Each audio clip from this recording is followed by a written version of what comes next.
नमस्कार दोस्तों, मैं आप सभी का प्यारा नितिन और स्वागत है आपका मेरे चैनल मिस्टर वैश व्लॉग्स में। तो मैं अपना प्यारा व्लॉग डालने जा रहा हूँ। तो उससे व्लॉग देखने से पहले आप मेरे चैनल को लाइक कीजिए, सब्सक्राइब कीजिए और इस पर कमेंट कीजिए। इस पहले व्लॉग में मैं आप सभी को लेकर चल रहा हूँ ग्वालियर। ग्वालियर मध्य प्रदेश का एक बहुत ही प्यारा शहर है और आप सभी जानते हैं मध्य प्रदेश राजाओं महाराजाओं से रिलेटेड रहा है। ग्वालियर में बहुत सारी जगह मैं घूमने वाला हूँ और इस सभी का विवरण मैं अपने ब्लॉग में करूँगा, तो बने रहिए मेरे साथ। और यहाँ पे हमारा सफर शुरू होता हुआ ग्वालियर तक का। दिल्ली से ट्रेन निकले हुए 10 मिनट हो गए हैं। खा पी के सारे लौंडे सेट है। सफर के दौरान हमारा पहला स्टेशन आता है मथुरा और मथुरा जंक्शन पे हमारे दोस्त लोग रुके हैं पेड़ा खाने। और ये है हमारे सचिन भाई, ये है चिल्लर भैया और ये सोमपाल जी यहाँ पेड़े की क्वालिटी चेक करते हुए हमारे कप्तान साहब। ग्वालियर जाते समय हमें मिलती है देखने को चंबल की घाटियाँ। यहाँ पे चंबल के डाकू रहते थे। यहाँ पर हम ग्वालियर पहुँचते हुए जस्ट अभी ग्वालियर पहुँचे हैं। अब हम अपने अपने होटल की तरफ जाएंगे। और ग्वालियर में आज के लिए हमारा आशियाना है ये शेल्टर बोले तो द होटल शेल्टर। अब ग्वालियर का पहला दिन है तो हम जा रहे हैं राजविलास पैलेस, जिसको पहले कहा जाता था राजविलास विलास, जो कि 1874 में ग्वालियर के राजा द्वारा बनाया गया, पर इसको आर्किटेक्चर मॉन्यूमेंट मान के अब इसे म्यूजियम घोषित कर दिया गया है। तो मैं और मेरे दोस्त लोग जा रहे हैं राजविलास पैलेस। जाने के लिए लेते हैं हम ये ई रिक्शा, क्योंकि यहाँ पे जब से लोकल कन्वीनियंस और सस्ता है ई रिक्शा। यहाँ पर मिलती है टिकट सिंधिया पैलेस जाने की, जिसका प्राइस है 300 रुपये और 850 रुपये विदेशियों का। और ये है वो आलीशान राजविलास सिंधिया पैलेस जय विलास। इसका आधा पार्ट इन्होंने दे दिया है होटल को किराए पे और आधे पार्ट का बना दिया है म्यूजियम। तो यहाँ पे मित्र लोग थोड़ी फोटो खिंचाते हुए और आगे जाते हुए देखिए क्या शानदार व्यू देते हैं हम आपको आगे, क्योंकि एंट्री इतनी ज़बरदस्त है तो अंदर तो कुछ खास होना ही है। जैसे कि आप सब देख सकते हैं यहाँ पे लिखा है एच महाराजा sir जीवजी Rao Scindia museum Jai Vilas palace, जिसमें लिखा है 1874 में ये बना था। ये है जय विलास पैलेस। इसकी खूबसूरती का अनुमान आप फोटो और वीडियो से नहीं लगा सकते, जितना आप यहाँ पे आकर लगा सकते हैं, क्योंकि ये कुछ ज़्यादा ही बड़ा है। ये है वो म्यूज़ियम जहाँ पे हम जा रहे हैं देखने।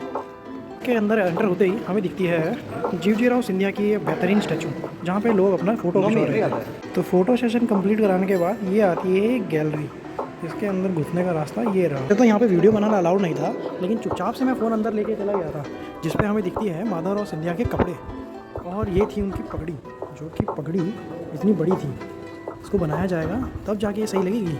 और ये शायद माधवराव सिंधिया के कपड़े हो सकते हैं या फिर बहुत ही, लेकिन अंदर से देखने के बाद ये नज़ारा कुछ अद्भुत ही था। और यह वह कुर्सियाँ थी जहाँ पे वो बैठते थे जब राज दरबार लगाया करते थे, क्योंकि खुद ही वो एक एम्पायर चलाया करते थे। और उनका झंडा भी देख सकते हैं आप कितना ही आलीशान था। एक म्यूजियम में रखी थी माधवराव सिंधिया की बग्गी, जिसे देखने के बाद ऐसा लग रहा था कि पैसा तो उनके पास बहुत ही था, क्योंकि ये पूरी बग्गी चांदी की थी, चांदी की बग्गी। और इसके आगे घोड़े भी 4 लगा करते थे। तो आप देख ही सकते हैं कि कितना ही बढ़िया नज़ारा है इस बग्गी का। बेहतरीन चित्रकारी का नमूना शिवाजी महाराज की यहाँ पर चित्र बने हुए थे। यह है छत्रपति शिवाजी के अस्त्र और शस्त्र। सिंधिया साहब थोड़े से अय्याश भी हुआ करते थे, क्योंकि यहाँ पे रखे हैं ढेर सारे लाइटर। और आप अद्भुत तरीके से देख सकते हैं कि उनके चांदी की शील्डें और उनके खिलौने, खेल खिलौने, गोल्फ स्टिक तक यहाँ पे कैसी रखी गई हैं सिंधिया, जो उनके ओरिजिनल जिन्हों की ये रियासत है उनकी, वो देखते जाइए आप। ये जितना भी चित्र बने हैं अंदर से सुंदरता की जितनी बात की जाए उतनी कम है, क्योंकि ये बहुत ही सुंदर है। इसका अनुमान आप वीडियो में नहीं लगा सकते, इसके लिए आपको खुद आकर यहाँ पे देखना पड़ेगा, क्योंकि अमिताभ बच्चन जी तो कहते हैं तो आए हैं तो कुछ दिन तो बचाएंगे ही। मध्य प्रदेश में, गुजरात भी तो मध्य प्रदेश के बगल में ही है, कौन सी ज़्यादा बड़ी बात है। के ऑफिस का साजो सामान, जहाँ पे उनकी बीवी की तस्वीर, उनकी खुद की तस्वीर रखी रहती थी। काम तो करते ही होंगे कुछ ना कुछ। और ये उनका शाही लिबास कतई बढ़िया लग रहा है, अगली बार होली पे ये लेना पड़ेगा।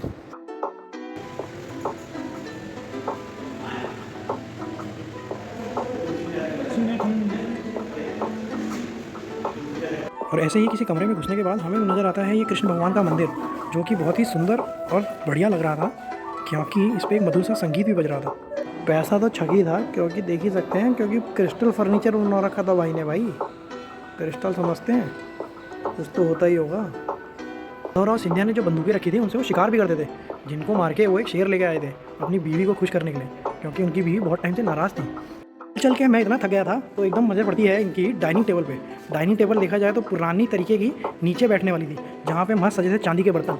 अगर हम इसे ले जा पाते तो क्या खूबी नज़ारा होता नहीं।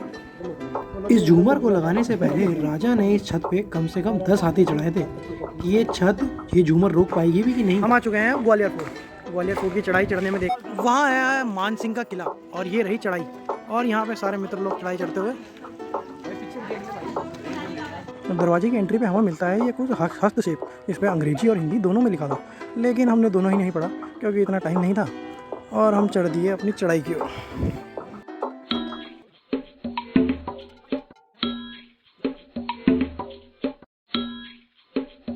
यहाँ पे हमारा भारत का झंडा भी फहरा है और शायद इस मोड़ के बाद हम अपनी मंजिल पे पहुँच ही जाएंगे। और यहाँ से ग्वालियर का नज़ारा कुछ इस प्रकार से था। यहाँ से पूरा ग्वालियर के घर ऐसे लग रहे थे जैसे माचिस के छोटे छोटे डब्बे, और मेरा अंदाज़ा बिल्कुल सही था। उसी मोड़ के बाद हम पहुँच चुके हैं किले के दरवाजे पे। दरवाजे पे दिखता है हमें हमारा हिंदुस्तान का झंडा।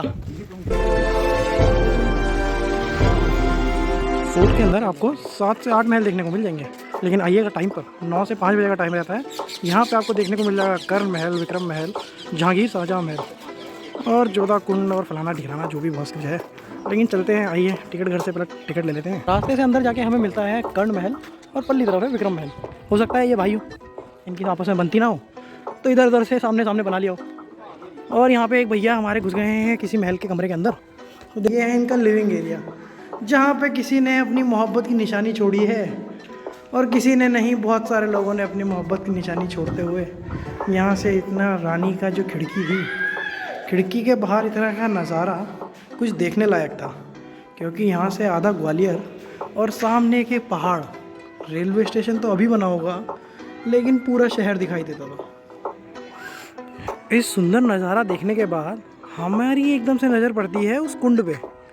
कुंड शायद आप लोग को दूर से नहीं दिख रहा होगा, अगर मैं उसके पास जाऊंगा तो ये देख सकते हैं वो रहा वो कुंड जहाँ पर सारी रानियों ने जौहर किया था, और उसी कुंड का नाम है जौहर कुंड।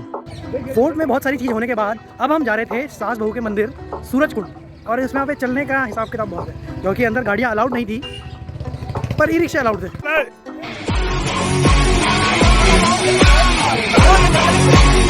सास बहू मंदिर, ये है सास बहू का मंदिर।